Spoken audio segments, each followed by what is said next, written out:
அன்பானவர்களே, அன்பு வணக்கங்கள். உங்கள் ஆழ்மனம் நிகழ்த்துகின்ற,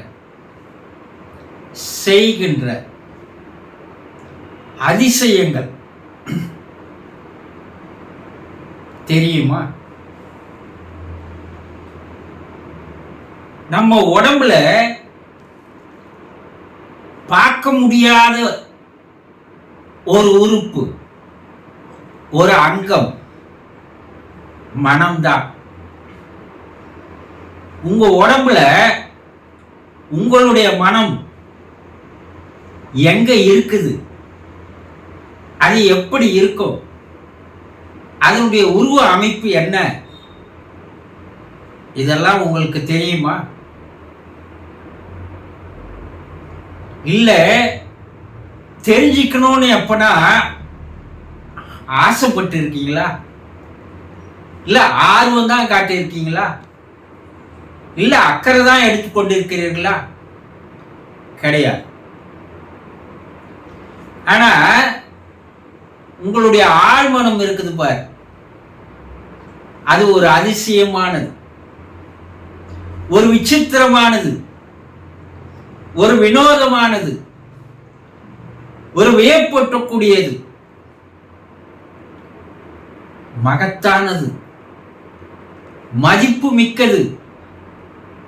இவ்வளவு பெரிய ஒரு கண்ணுக்கு தெரியாத ஒரு அங்கம், அதுதான் உங்க வாழ்க்கையே நடத்தி கொண்டிருக்கிறது. இறைவன் எப்படி கண்ணுக்கு தெரிவதில்லையோ, ஆனா கண்ணுக்கு தெரியாத அந்த இறைவன் இந்த உலகையே இயக்கிக் கொண்டிருக்கிறான் இல்லையா?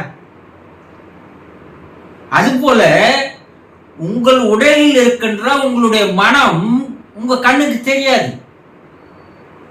இது வரைக்கும் யாரும் அவங்க மனசை பார்த்தது இல்லை. இல்ல விஞ்ஞானிகளோ மருத்துவர்களோ ஒரு மனிதனுடைய மனத்தை கண்டுபிடிச்சதும் இல்லை இல்லையா? இருதயத்தை மாத்திடுறாங்க, நுரையீரலை மாத்திடுறாங்க, கல்லீரலை மாத்திடுறாங்க, கணையத்தையும் மாத்திடுறாங்க, உடம்புல எல்லா உறுப்பையும் மாத்திடுறான் இல்லையா? ஏன் மனசை மாற்ற முடியல? என்ன உடம்புல மனம் என்பது ஒரு உறுப்பா இல்லை. அதனால மருத்துவர்களால் அது எங்க இருக்குது, அது எப்படி எடுக்கிறதுன்னு தெரியல. அந்த கண்ணுக்கு தெரியாத மனம்தான் உங்க வாழ்க்கையை நடத்தி கொண்டிருக்கிறது. எப்படி கண்ணுக்கு தெரியாத இறைவன் இந்த உலகத்தை நடத்தி கொண்டிருக்கிறானோ, அவனை கண்ணால பார்க்க முடியாது, ஆனா அவனை உணர முடியும் இல்லையா? அந்த இறை சக்தி, இறை ஆற்றல், அந்த மாபெரும் சக்தி, அதை உணரத்தான் முடியும்.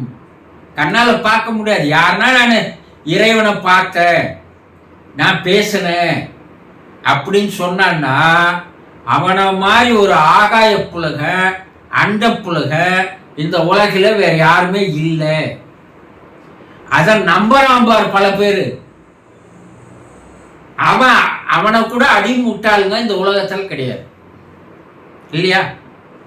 இறைத்தன்மை அது ஒரு ஆற்றலாக, ஒரு சக்தியாக, ஒரு எனர்ஜியாக இருந்து செயல்பட்டு கொண்டிருக்கிறது.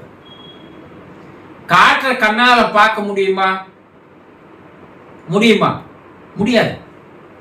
ஆனா அந்த காற்று நம்ம மேல அடிச்சா அந்த காற்றை நாம் உணர முடியும் இல்லையா? அது போல உங்களுடைய உள்ளே இருக்கின்ற அந்த மனசை பார்க்க முடியாது. உங்க மனசை மற்றவனாலையும் பார்க்க முடியாது, ஆனா உங்க மனசை உங்களால உணர முடியும். உங்கள் மனதை நீங்கள் உணர்ந்து கொண்டால், உங்க ஆழ்மனம் இருக்குது பாருங்க, அது செய்கின்ற அற்புதமான ஒரு செயலை நீங்கள் தெரிந்து கொள்ளலாம். ஆழ்மனத்துக்கு ஓய்வே கிடையாது. உங்க உடம்புல இருக்கிற உயிர் நான் கொஞ்ச நேரம் ரெஸ்ட் எடுத்துக்கிறேன்னு அது ஓய்வெடுத்தால் என்ன ஆவீங்க? செத்து போயிடுவோம் இல்லையா? பிறந்தத்திலிருந்து இறப்பு வரைக்கும் உங்க உடம்புல தொடர்ந்து செயல்பட்டு கொண்டிருப்பது உயிரின் ஆற்றல். பிறந்தத்திலிருந்து இறக்கிற வரைக்கும் தொடர்ந்து செயல்பட்டு கொண்டிருப்பது உங்களுடைய இருதயம் ஆகும். தொடர்ந்து செயல்பட்டு கொண்டிருப்பது உங்களுடைய சுவாசம் ஆகும் இல்லையா? மூச்சு.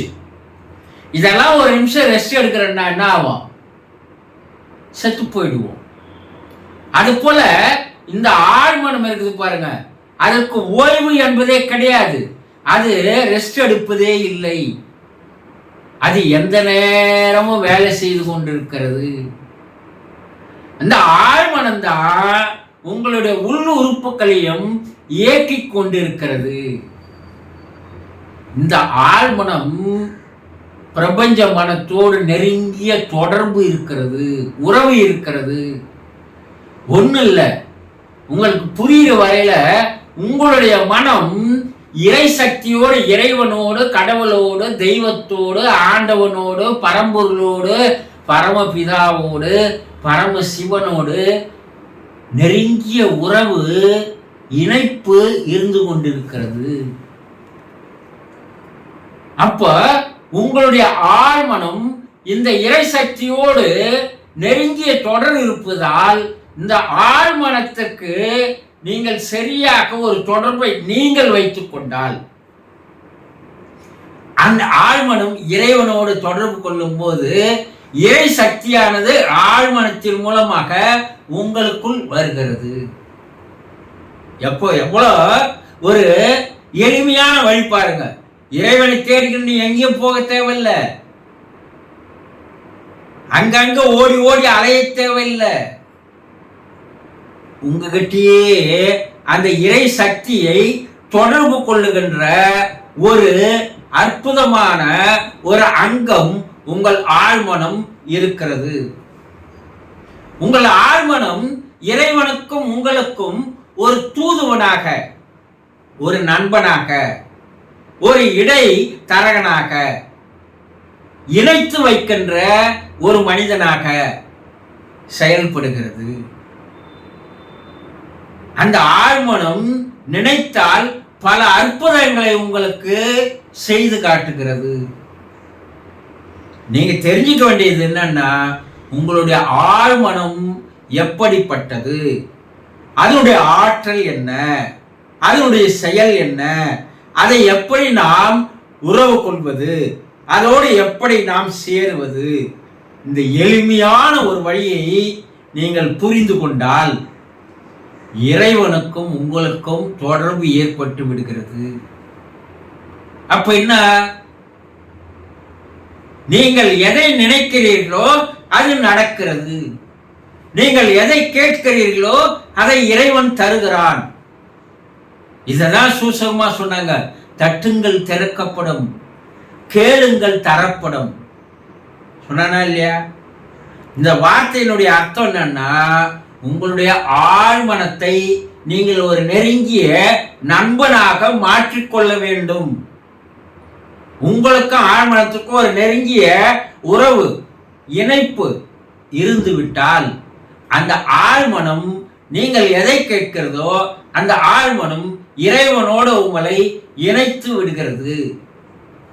இப்ப யாருக்கிட்ட கேட்கிறீங்க? கேட்டதை எல்லாம் கொடுப்பவன் யாரு? இறைவன்.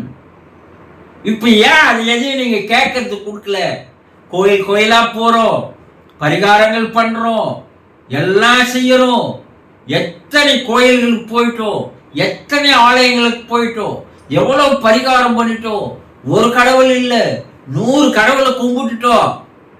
எதுவுமே நடக்கலன்னா உங்கள் ஆழ்மனத்தை முதலில் நீங்கள் புரிந்து கொள்ளவில்லை. அதனால் அது நடக்கவே நடக்காது. உங்கள் ஆழ்மனம் உங்களுக்குள் நிகழ்த்துகின்ற அற்புதங்கள் ஏராளமானவை. அப்ப நீங்க ஆழ்மனத்தை சரியாக தொடர்பு கொள்வதற்கு, அதை நண்பனாக்கிக் கொள்வதற்கு என்ன வழி என்பதை நீங்கள் தெரிந்து கொண்டால் உங்களால் அனைத்தையும் சாதிக்க முடியும், அனைத்தையும் பெற முடியும். உங்கள் வாழ்க்கையே ஒரு வரமாக மாறிவிடும் என்பதை புரிந்து கொள்ளுங்கள். சந்தோஷம்.